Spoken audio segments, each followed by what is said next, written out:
Today's video is brought to you by Ecoflow. Yeah, that was almost a disaster. I had the camera set on, and now starting this evening and for the next few days, we're back to chance of snow showers and high of 50 and some of the most gnarly cactuses. Look at these. You do not want to be getting close to those. That first one is 4 feet tall at least. I don't know how many needles there are sticking out of those things, but I would not want to find out. Yeah, that was almost a disaster. I had the camera set on time-lapse. I did this the other day. I had it on time-lapse because I was recording like a sunrise, and then I picked the camera up the next day and went out and did a walk around, and I was talking with y'all about all kinds of stuff. And I get back later and I go to look at the video that I shot, and it was like 12 seconds long because it was all on time-lapse. So the whole video of Lefty and me walking all around this place, it was like, and we were back here. What a dumpski. Easy there, bucko. Hi everyone, good morning. We're out walking early today because we've got some incoming weather. You know, the weather up here has been up and down. We got here and it was in the mid 70s, and then we went through several days of 50 degrees and the snowflakes that I showed y'all. And then we went back up to in the 70s. We hit like 80 one day. And now, starting this evening and for the next few days, we're back to chance of snow showers and high of 50 degrees, going down into the upper 20s at night. And it's starting now, like the wind is starting. And we all know that's the precursor to the new storm or the new weather front coming through. So we got to get out here this morning and shoot some video so I can show y'all around and see what a beautiful place we're lucky enough to be camped in out here. Pretty common here to pass a bunch of mountain bikers. This is a mountain bike heaven, the trails here. So a lot of people come here to do mountain biking. Today is Thursday, so it usually starts to fill up. People coming in for a weekend of mountain bike riding. So should expect it to start filling up. The only problem is the weather for this weekend is going to really stink. And, you know, sometimes you plan a weekend camping trip and you go and you get what you get. And I've done it before when I used to go camping back with Linda and the kids, and we would get to places. We went one time, actually had Mom and Howard came and drove down with us, and it rained and rained and rained for 3 solid days, and we were just basically stuck. We had rented 2 little KOA cabins, so at least we weren't like in a tent, but it was you know, it wasn't a camping trip. I think we were able to get out one time on the 4-wheelers. This was back when 4-wheelers were the thing, and I remember riding with Howard. He was on one of the 4-wheelers, the Polaris, because you didn't have to shift it. You know, it had a CVT. And I was on my Yamaha Raptor 660, because I always had to get the biggest engine thing. And that was, it had a lot of power, but those were early days, you know, four-stroke 660. Not like they are today. You get on a 4-stroke 450 nowadays. Even my 250 4-stroke thing screams, you know, do like 12,000 RPM. Crazy how the advancements have come along in the 4-stroke engines. Back then when I had that Raptor, they were still kind of big chug thumpers, you know. But I remember that camping weekend. Dalen was a young little girl. AC was there. He brought one of his buddies. What was his name? Brandon. So we had a bunch of little dirt bikes, little pit bike kind of things. So I brought one for Brandon to ride, and that kid was in just heaven. And he after that, he was able to pester his father enough to buy him a little pit bike. That was back when they were selling them at Pep Boys, and they bought one from Pep Boys. And so the next time we went camping, he brought his own bike, which was pretty cool. Here, let's go this way left. Come on. So you get down here, and this is kind of the parking lot, and there's a pit toilet here, vault toilet, I'm sorry. So right here from this intersection, if you go that way, you're going to the windmill trailhead. And if you go this direction where we just came from, that's the white trailhead. So if you go down, I think it's about a mile, and there's a parking lot area kind of like this at the white trailhead. Lefty and I have walked that trail, and now I want to go down there on my Velotric e-bike and ride that trail. I don't think I'm going to be able to take Lefty. It's just too far away, you know, doing a mile before we even get on the trail. He might be a little tuckered by then. Although he is doing really great running along with me next to the bicycle. He's just having a ball out here. So this is why I talk about how we really enjoy ourselves up here. Because you, like, whichever direction you look, it's beauty. It's beautiful. And once the sun comes around the other side of those rocks I'm pointed at over there, they light up like Christmas tree lights. There's so many colors, but they're backlit from the sun right now, so you're not really picking up on it. Yeah, and this guy just can't get enough of this place. So you can imagine, on the bike, he's next to me on this kind of roadway, he's just ripping it. You know, it's so soft, hardly a rock to speak of. Like, there's a rock right there. I don't know if you can see it, but just so easy for him to run on and so easy for me to ride the bicycle on. Oh, you want to go down this way? Okay. I know what's down this trail. I've been down here before, years ago, with him. Maybe he remembers too. There's just a really interesting rock formation, rock terrain. It's just, for me, very unique to see something like that. I remember it from back years ago when we camped out here, so we'll go down here and check it out. And some of the most gnarly cactuses. Look at these. You do not want to be getting close to those. My gosh. I mean, those are, that first one is 4 feet tall at least. I don't know how many needles there are sticking out of those things, but I would not want to find out by falling into one. Oh gosh, they're everywhere. Now that I'm noticing them, they are everywhere. Good Lord. Oh, they're huge too. They're healthy. They are healthy. I sound like a person. This is like my first time ever going outside. I get so excited over this stuff, even after the years that we've been out here on the road. And I remember back when we first started traveling, we didn't have any of the comforts that we have now. We didn't have a solar system. We had 3 gel batteries, and that's it. We didn't have, I had a 2-burner Coleman stove. I was recharging my batteries from a little 2,000 watt gas generator that I was carrying with me. So it was quite a bit different than what we're at now, you know, with the power system that we have now and the solar panels and all that. And there's a lot of different ways to have power out here. And one of them, and you know, I've shown some power stations. There's power stations that they have come a long way as far as the technology that's running the power stations. They used to be, you know, if you wanted a big one, they weighed a lot and they were huge.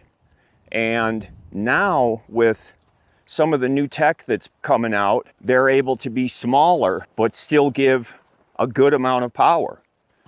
And that's just going to continue. You know, I'm thinking of the day when you got something you're wearing on your wrist, like a wristwatch, and it's got enough power to run your whole, your TV and your air fryer and everything. I mean, it's got to come, it's got to happen, right? As things get smaller and technology improves, that's going to happen. One of the companies that is kind of at the forefront of that is Ecoflow. We're going to talk about one of their new power stations today, the Ecoflow River 3. It's a small 300 watt power station. Make sure you stick around because later in the video, I'm going to tell you how you can win the River 3 and have it shipped right to your door. So this is what I was referring to. This area just kind of opens up into this big rock plateau, you know, and all these natural little bathtubs that have formed which I just think is really neat. And this goes and goes, and people, you know, if you've got the right kind of vehicle, you can drive out here and camp on this stuff. And we just passed a gentleman who's got his van back there, but I've seen people, and I can see tracks here, I've seen people all the way out to the end of this where it stops, you know, just kind of wind their way out here, and then they set up their camp way out here, which is just so cool. Because like I always say, you don't see this kind of stuff back in Henrietta, New York. No way. And I always wonder about, like, how does this get formed, and, you know, how do these bathtubs come to be, and what is with this graining that we're seeing in the rock here. It's all very, I get very curious about it. Yeah, the wind is picking up. I hope it's not affecting the audio.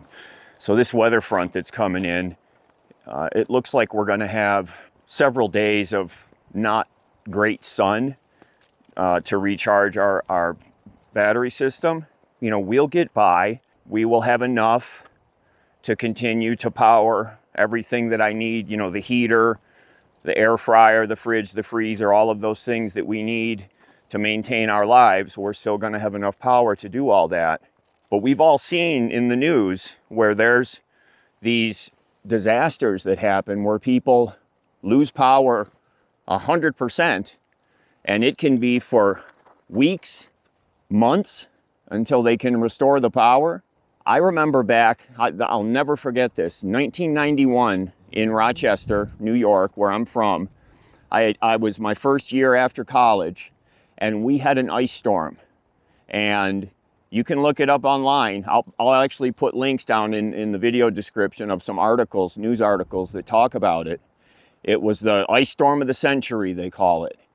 Upwards of 250,000 homes and businesses lost power for a minimum of 2 weeks, and some of them as long as 5 or 6 weeks. My dad, he lost power for about 5 weeks where he lived. I was very lucky. I woke up that morning, it happened overnight. I woke up in the morning and I knew something had happened because my clock was blinking like 12 o'clock, but our power was back on. So we lost it momentarily in my neighborhood, but it was back on in the morning.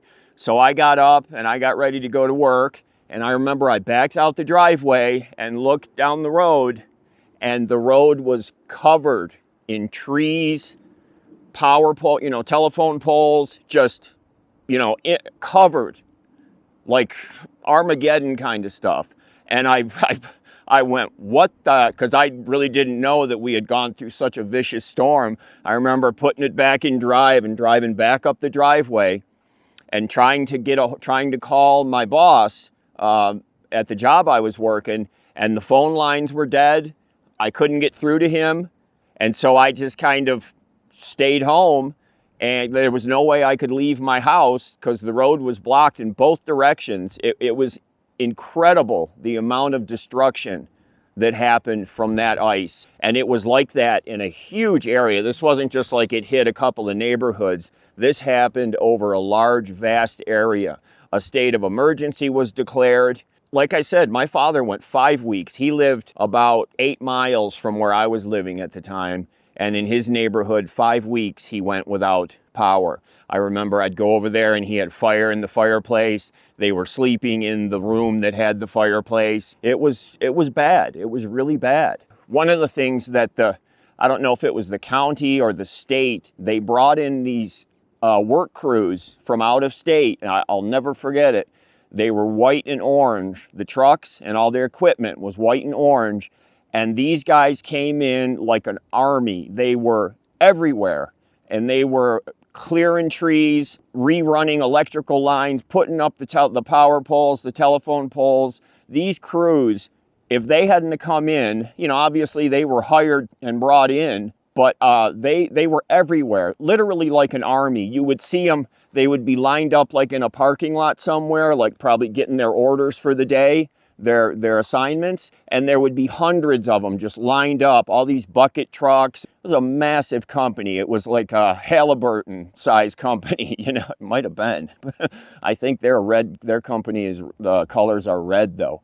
But I'll always remember those orange and white trucks that came in to rebuild, because the only way to get power back then was through the power lines. You know, there were not power stations. You could get gas generators, but you know how that is.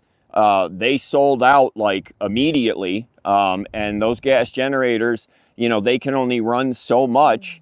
And getting gasoline, if you can't drive over to get gasoline for the gas generator, how you gonna run the thing? You know, there were not a lot of solutions back then. Now today, you've got huge battery powered generators that can power all kinds of stuff. They have whole home generators. And Ecoflow has a program that they call Power for All, and they're donating 1% of all of their sales income for the month of April towards this program, so that when there's a disaster and people are without power, they're going to come in and provide clean, reliable power solutions to allow people to power their homes back up, their businesses, hospitals, everything that needs electricity to operate. Ecoflow is going to do everything they can to get those power units into them and into those disaster areas. So if you want to help Ecoflow and in their Power for All program, in the month of April, they're having the Ecoflow Members Festival. So you go to their website, you sign up, and anything you purchase, or if you refer other people to their website and they sign up, all of those activities, 1% of all the income from all those activities is being donated by Ecoflow to this program, this support program. So down in the video description, I'll have links to all the information about this program that they have. I think it's awesome. I can't imagine if we were out here and my solar system, my battery system went down, we would be in trouble, you know, to a certain degree. If we had no electricity, I wouldn't be able to use my air fryer, my fridge and freezer would go down, which would mean all my food would go bad. So a lot of things would go wrong. I wouldn't be able to run my heater, I wouldn't be able to run my air conditioner. So all of those things that allow us to live our lives, they would all be gone.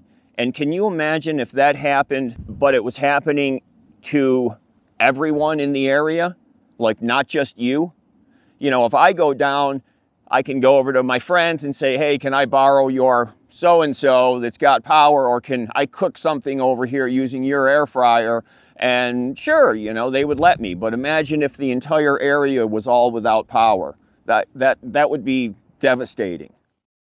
So down in the video description, look for the links about all the info. I've also got a 5% discount code. So if you're going to purchase anything from Ecoflow during the month of April, this code lasts into October, but during the month of April, anything that you purchase, they donate 1% of that to their Power for All program. And it's a 5% discount code that I have.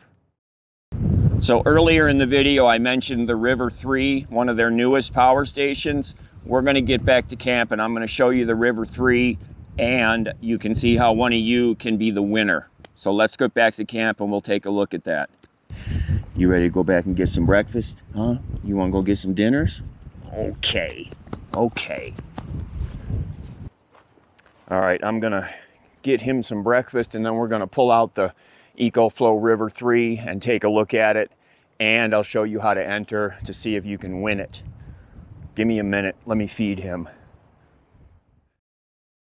Okay, I told you we were going to look at Ecoflow's River 3, and that's what we've got sitting right here.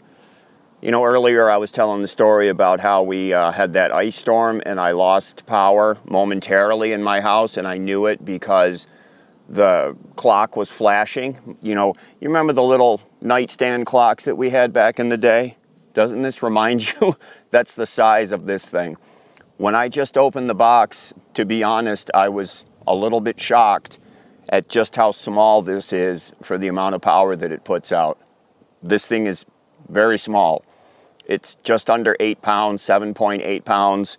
Has a nice grab handle on the back here. For the amount of power and the tech that they have stuffed into this thing, this is a very small footprint. So this is a 300 watt power supply, but they have an X-Boost technology that can take it up to 600 watts, and it can run heating devices up to 600 watts continuously. So if you have a 500 watt heating device, heating pad, kettle that's 500 watts, this thing will run it, because the power needs of the heating devices are of a certain type that the X-Boost technology in here will allow it to run up to 600 watts on those kind of devices. It won't run every 600 watt device, just specific heating devices. And for devices that draw under 100 watts, this thing will run them 2 times longer than other devices of this same power output.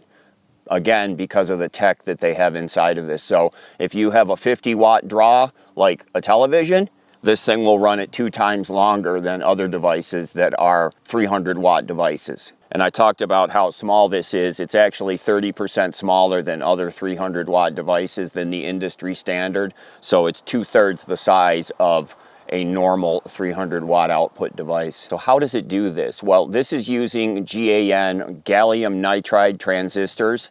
That's a new kind of chemical transistor, and it allows for a denser power supply from everything that I've read about it. So you can get more out of a smaller sized power supply. So it uses the gallium nitride in here. I hope the wind isn't affecting the sound here. Speaking of, this thing runs at under 30 decibels. That's very, very quiet for a power station, so under 30 dB. And it has a feature that I love to see. It has a UPS feature of under 30 milliseconds. So if you have your CPAP machine or your desktop computer, your PC plugged into this, and you have a power outage, this kicks on, and those devices don't even know there's a power outage. They continue to run off of the River 3, so under 30 millisecond UPS.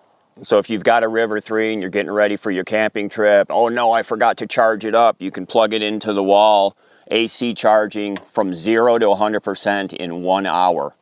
Pretty quick. And if you've got solar panels, so you put up to 110 watts of solar panels, and it'll take 2.6 hours to charge this from 0 to 100%. They also include a car charger, so you can plug this in. Excuse me while I fumble with the cables. So you can plug this in while you're driving into your 12-volt power supply into your car, and this thing will charge while you're driving. I'm glad they included that cable. That's usually something you have to go out and buy. The River 3 is brand new to market from Ecoflow, and it uses their X-Core 3.0 technology. That's the software that's running inside of it, and that's the exact same software suite that they're running in their flagship, their Delta Pro 3. That's the big one that can run your whole house.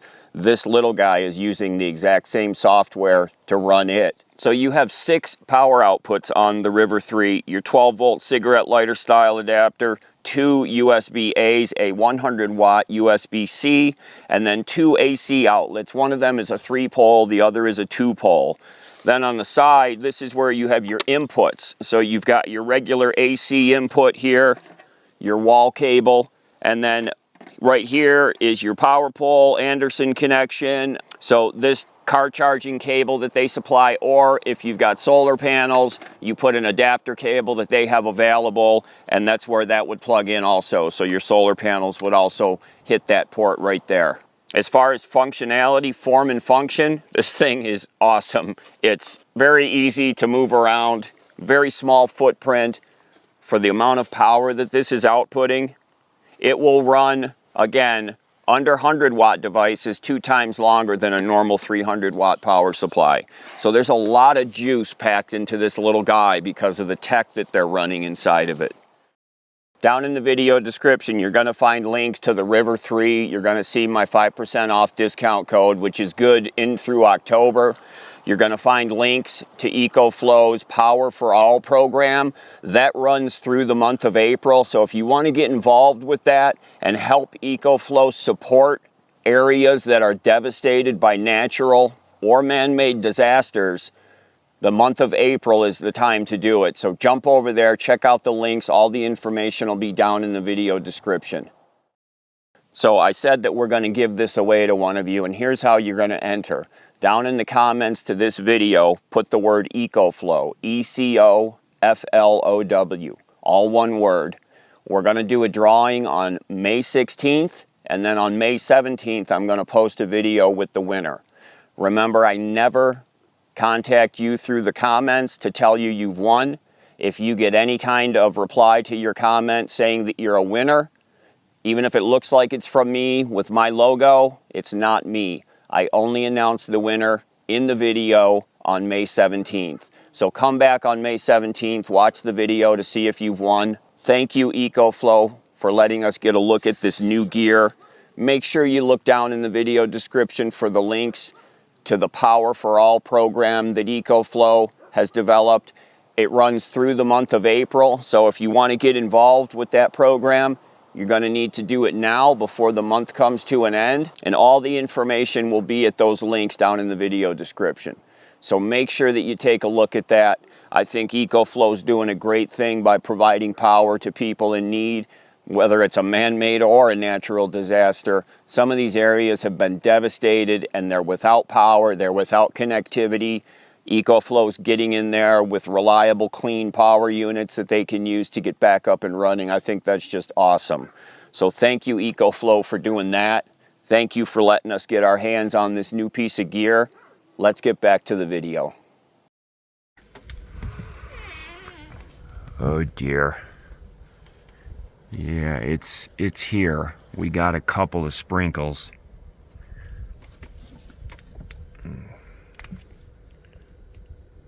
See that? But I think that was just the first volley. There's more coming. What are you doing? Nah? I did not catch that last little bit. What are you doing? Garba-da-bar-bar-bar. Huh? Oh, good Lord. Garba-da-bar-bar-bar-bar-bar. Sir? Hello? Hello?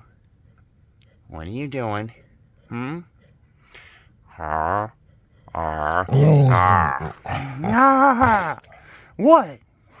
What? That's my boy. That's my puppy, huh? Gar, gar, gar, gar. Gar, gar, gar. You giving me nibbles, huh? You giving me nibbles? Oh,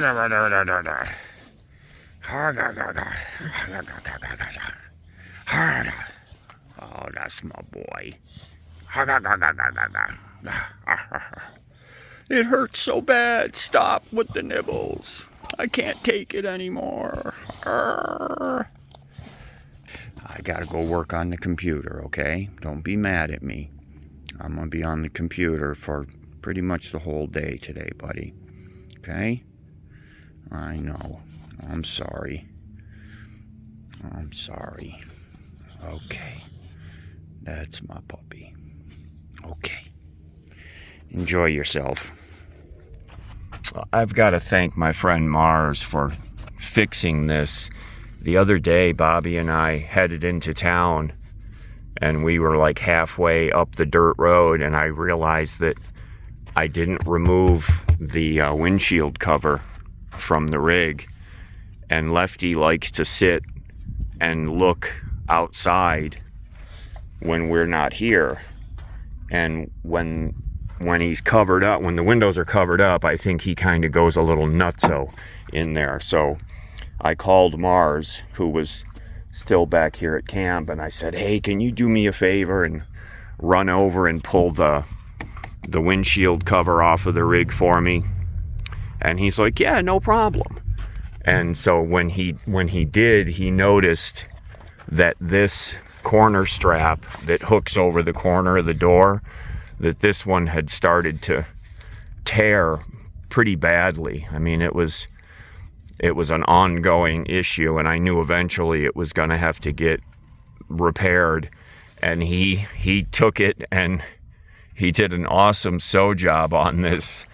And I said to him, it looks like some kind of the writing out of like Battlestar Galactica when they showed the alien writing. Doesn't it look like that?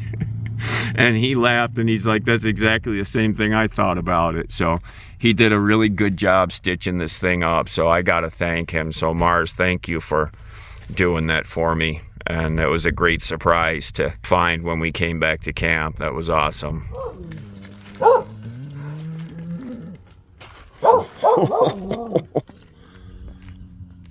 my God. Oh my goodness. Oh my goodness. Okay. Okay. Come on. Ooh, that was the whole herd, huh? Okay. Okay. Okay. Okay. Oh, look at all the... Hey, come on. Look at all the babies. Okay. Okay.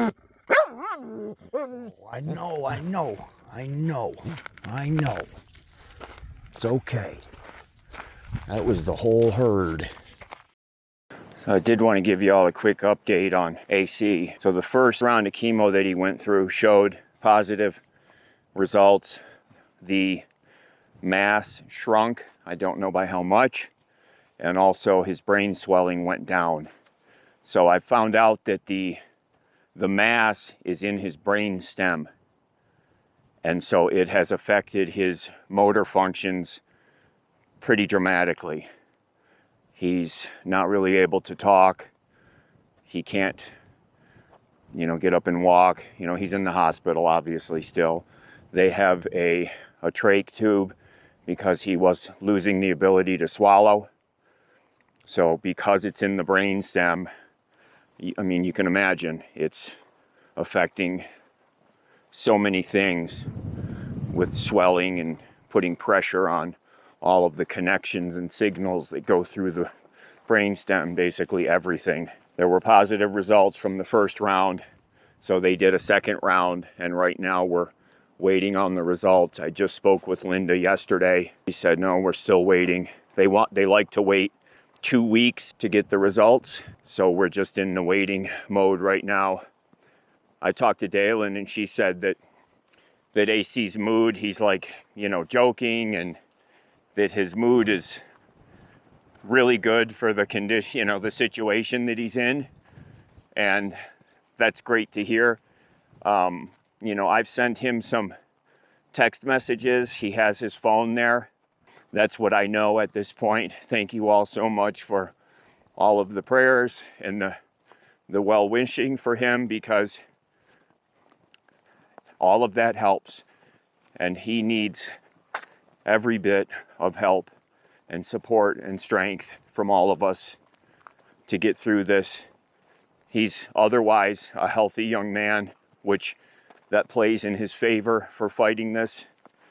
And with all of our support and thoughts going to him, he's got to be okay. He just has to. I wanted to give you all that update because I know y'all are really pushing the prayers and the thoughts towards him, and thank you again for that. I really appreciate it. Well, thank you all for being here with us today. The sky is starting to fill up with more and more clouds. I've got my generator out, but all I have is the gas that's in it. My gas can is empty. I just asked Bobby, and he said he's got a gas can, but it's empty, because he's diesel like I am. So I said, well, next time we ride into town, which we just did yesterday, I'm going to bring my gas can so that I can have some generator fuel in case I need it.